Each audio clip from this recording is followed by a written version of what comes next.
वीज चोरी रोखण्यासाठी आता MSEB द्वारा स्मार्ट मीटर सारखे उपाय अंमलात आणले जात आहेत.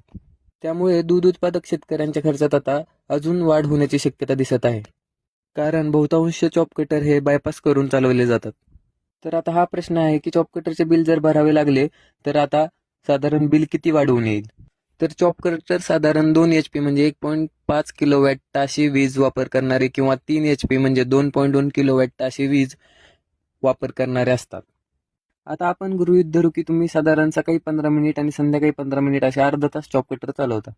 म्हणजेच महिन्यात 15 तास. यानुसार 2 HPचे 1.5 किलोवॅट नुसार महिन्याचे 22.5 युनिट होतात आणि 7 रुपये युनिट प्रमाणे 157 रुपये बिल. तसेच 3 HPचे महिन्याचे 33 युनिट आणि बिल 231 रुपये.